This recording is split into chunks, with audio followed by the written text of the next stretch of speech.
You think you know your family? The people who raised you, the house you grew up in, the secrets buried deep beneath the surface. What if everything you believed was a lie, and what if tonight, the truth came crashing down? You're lucky we even let you in this house, my father sneered, his voice sharp enough to slice through bone. You're not even my real daughter. I didn't flinch. Not anymore. I stood in the middle of the dining room, heart pounding but spine stiff, wearing the same black blouse I bought with my first paycheck and the same scuffed boots they used to laugh at. My fingers trembled not from fear, but from how tightly I gripped the folded paper in my coat pocket. It crinkled like a secret waiting to scream. At the table, my stepmother, Elaine, didn't even look at me. She just reached for her wine glass and gave a slow, calculated nod, like she was confirming a business deal. Honestly, Alan, she muttered, lips curving into something half sweet, half venom. Maybe it's time she learned her place. Everyone paused.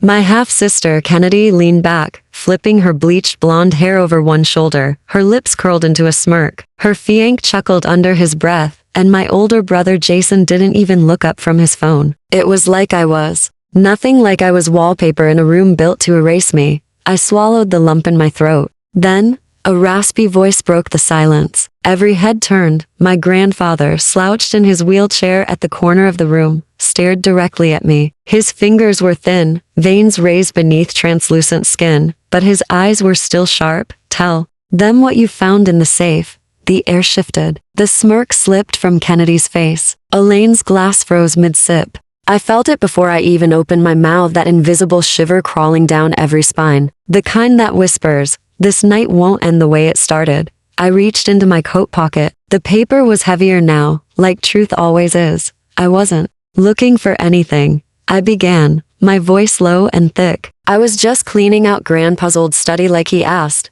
but the drawer behind the bookshelf, it wasn't locked. Not really. And in the back, taped under the shelf, was this. I unfolded the paper slowly, letting their eyes follow every move. Jason put his phone down. Elaine sat straighter. My father's knuckles whitened around his fork. This is a DNA test, I said. Silence. It's dated 24 years ago. A paternity test. I glanced at my grandfather. He gave the faintest nod. I looked back at the table, at the people who had spent years telling me I didn't belong, that I was just some burden left behind after Mom died. This test proves that he isn't my biological father, I said, jerking my chin toward Alan. Elaine exhaled sharply. Exactly. That's what we've said for years. I smiled, but it was cold, razored. No, you don't understand. I flipped the page. There was a second result, and I let it drop onto the table like a live grenade. It proves that you, I said, eyes locking with Elaine, are not Kennedy's mother. The silence was suffocating.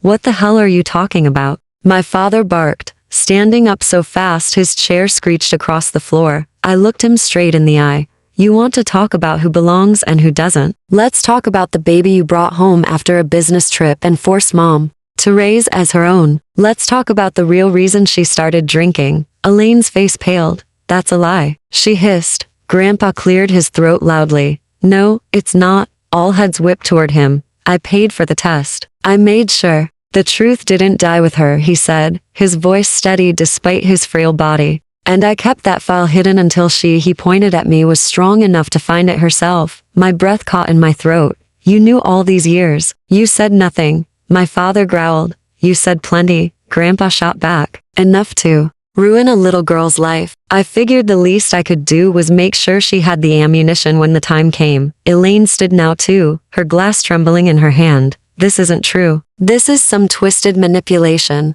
Then explain this. I pulled out the second envelope. Bank statements, transfers from her personal account to a woman named Trisha Lawrence, monthly for 18 years. Elaine's mouth dropped open. Kennedy blinked. She was Kennedy's real mother, wasn't she? I asked, my voice breaking slightly. She died 3 years ago, and no one ever knew.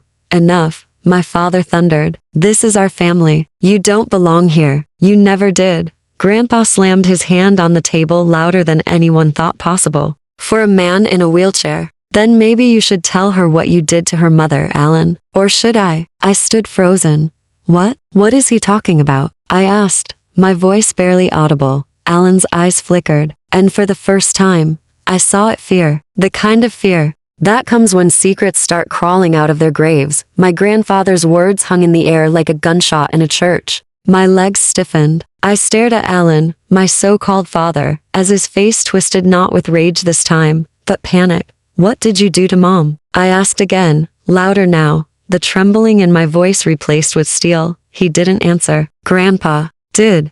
She was going to leave, he said. The day before her car went off that bridge, she came to me. She said she'd had enough of the lies, of the abuse, of pretending this was a family. She said she was taking you and disappearing, that she'd already packed a bag. No, I breathed. No, no, no. Lane sank into her chair, face white as bone. She said she had evidence, Grandpa continued, and that she wasn't going down without it.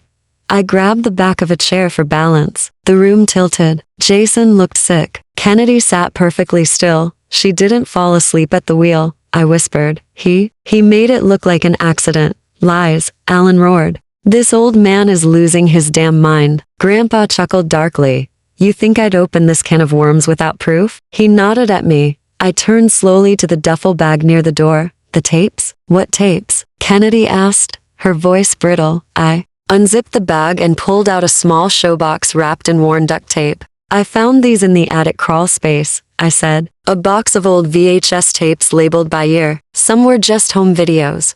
But some, my voice cracked. Some were recordings of arguments, late night shouting, her crying, his voice threatening her. Jason stood up abruptly, pacing now. You can't be serious. I digitized one, I said quietly. Want to hear it? No, Alan snapped. You're not playing anything. I already did, I said. To the lawyer, to the authorities. They're reopening the case. Elaine shot to her feet. You've ruined everything. I turned to her slowly, letting years of silent humiliation harden into something unbreakable. No, I said. You did. I gave you a home. She spat. No, you gave me rules, scraps, reminders that I wasn't yours. Not even a damn bed of my own until I was 11. Jason was now pacing harder, sweat on his forehead. Grandpa cleared his throat again. We're not done. You're enjoying this, Alan snarled. Grandpa smiled faintly. Not enjoying, just satisfied. You made my granddaughter believe she was nothing. Now she'll know who she really is. My voice steadied. There's more. I walked to the dining room cabinet and pulled out a brown folder. These are property records, I continued. Turns out when Mom married Alan, she brought a hefty trust from her own parents. The house, the land, the business, they were all in her name. Alan flinched. But after her death, you quietly transferred the assets to yourself, I said, looking directly at him. You forged the documents. You buried her will. Elaine's nails tapped the table nervously. I found the real one, I said. Grandpa kept it. I pulled out the yellow document and laid it on the table. My name, my full legal name, was written on the top. Primary beneficiary, Ava Grace Whitman. My hands shook as I laid out the final nail. As of this morning, all properties, accounts, and legal control have been transferred to me. I didn't come here for forgiveness. I came to reclaim what was stolen. Alan staggered back like he'd been punched. You little, I'd sit down if I were you. Grandpa cut in. You're trespassing. Elaine shrieked. I already did. She turned to Kennedy. Say something. But Kennedy was staring at me now, not with hatred, but with fear and a strange flicker of something else. Recognition? Maybe. Or the realization that the game had changed, and I was now holding all the cards. I'm not leaving, I said, my eyes scanning the room. Not this time. Not ever again. Alan opened his mouth, then froze when the front door burst open. A uniformed officer stepped in, eyes scanning the room before locking on me. Miss Whitman, he said, we've finished reviewing the files. Your statements check out. Mr. Alan Whitman, you're under investigation for document fraud and obstruction in a death investigation. The color drained from Alan's face. This is insane. She's manipulating everyone. But the officer wasn't listening. He stepped forward, and Alan stumbled back into his seat, deflated, unraveled. My breath finally released. Not because justice had been fully served, but because I had finally stopped waiting for someone to rescue me. I had become my own rescue. They followed him out in handcuffs, the man who once locked me in the garage for talking back, the man who whispered to neighbors that I was a charity case, that he was too kind to throw me out. The same man who sat smugly in his leather chair while I ate cold leftovers alone on the kitchen floor. Now he stumbled down the porch steps with a detective. On either side, his wrists bound, his voice desperate. You don't understand. She's setting me up. I'm her father. But no one was listening. Not the neighbors who had stepped onto their lawns. Not the officer reading his rights. And definitely not me. Inside, Elaine was pacing like a cornered animal, lips red and trembling, mascara smeared from tears that weren't rooted in grief, just panic.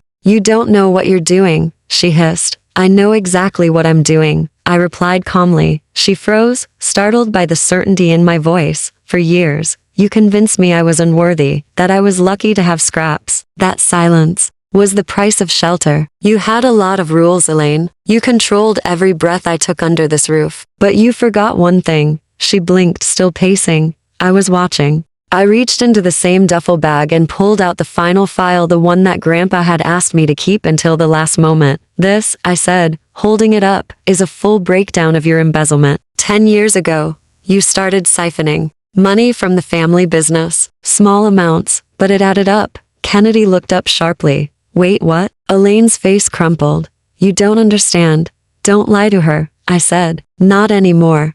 I tossed the folder on the table. Credit cards? Wire transfers. A fake consulting firm. I traced it all. You funneled over $300,000 to a private account in Tennessee. You used Jason's name as a shell to hide it. Jason staggered back. What?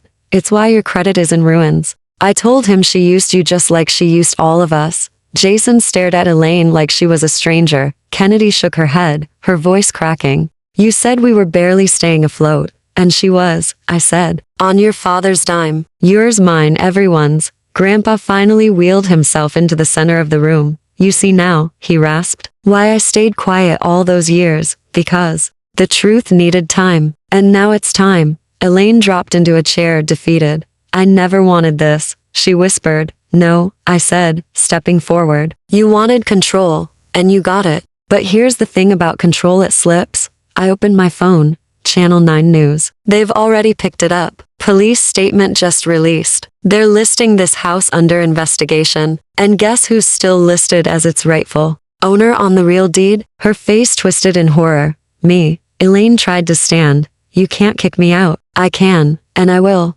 Her eyes flashed. You don't have the guts. I turned to the hallway and called out. Mrs. Espinoza, the longtime housekeeper, stepped into view, wiping her hands on a towel. She'd been standing silently at the edge of the chaos since the beginning, a quiet witness to years of abuse. Yes, Ava? I smiled softly. Would you like to stay on? I'll be renovating. And I want you here, not as help, but as family. Elaine's jaw dropped. The woman she used to scream at for not dusting fast enough now stood beside me, nodding through tears. Thank you, Mija, Mrs. Espinoza whispered. I turned back to Elaine. You can pack whatever you can carry. You have 30 minutes. Elaine's mouth worked, but no words came. Kennedy stood frozen, the full collapse settling over her like a thunderstorm.